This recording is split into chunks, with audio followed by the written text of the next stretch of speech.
Hey, it's me, Bobbert, and today I'm reviewing Sonic and the Secret Rings for the Nintendo Wii. Now, originally, before development, Sega wanted to make a port of Sonic 2006, which was for the PlayStation 3 and Xbox 360 at the time. That plans changed mostly because the developer wanted to make use of the motion control on the remote.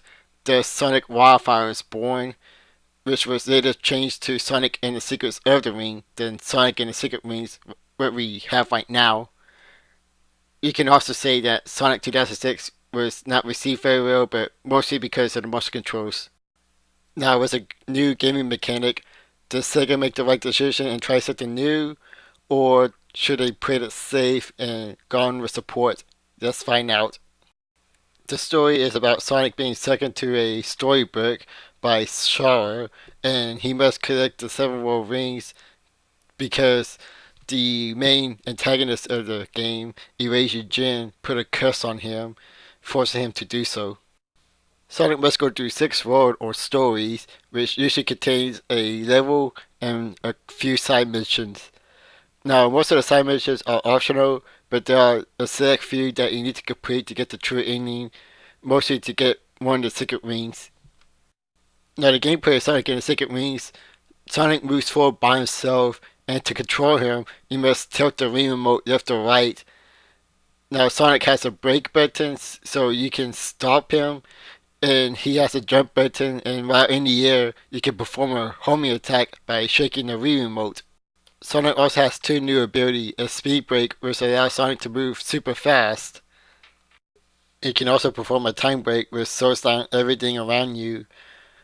You can only use these abilities if your soul gauge is full, which is indicated on the right of the screen. Now, the controls in this game is decent for the most part. It does have its problem by Sonic starting out a bit too slow, but you can pretty much increase that with the RPG element added to this game. Yeah, there's RPG elements which I like and dislike about it. With each new level and mission you complete, you gain experience points. The higher the level, the faster you go, and with each level you have, you also get a new ability that is optional. Now, some of it is quite useful, like extend the range of your homing attack, move a bit faster, increase your show gauge, but there's some that are pretty stupid and shouldn't have been added on there anyways, like improving your control by going left to right a bit faster. That should not be an option, that should be mandatory from the beginning. But for the most part, these are, well, for the most part, optional, but they're quite useful. The graphics in this game was actually pretty impressive during that time. It was pretty close to a Wii launch title coming out in February 2007. Now, granted, you can name plenty of other Wii titles that looks much better than this, but for a Wii game which isn't an HD console, I'm impressed how Sega was able to make use of the Wii's limitation. The boss battles are pretty fun, although there's not one boss for each level. I think that each boss battle provides a pretty interesting experience. Now, granted, sometimes it can be cheap, especially that giant robot boss, but I don't think it's completely unfair as each boss has a pretty easy pattern to figure out. The music can be mediocre, I guess. It depends on your taste of music. If you're not into heavy metal, then you're not gonna like the soundtrack to this game. But if you do, you may find some enjoyment. Though it's kind of awkward to hear heavy metal in a Sonic game. Overall, I think Sonic and the Secret Ring is a little above average game. I can picture some people being frustrated with the controls. Heck, even I get impatient at times. But I do think it's a fun experience.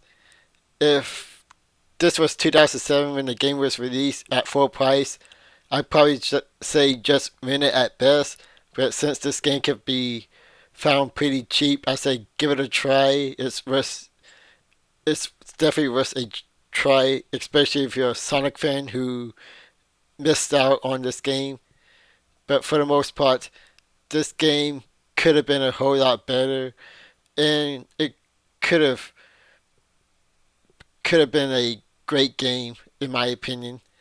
But other than that, Sonic and the Secret Rings, it's definitely not the worst idea Sega has, and it at least had an interesting idea to use the remote motion controls. But again, it's they took one step forward and two step back, in my opinion. So Sonic and the Secret Ring, I would say buy it cheap. This is me, Bobbert, and I'll catch you guys later.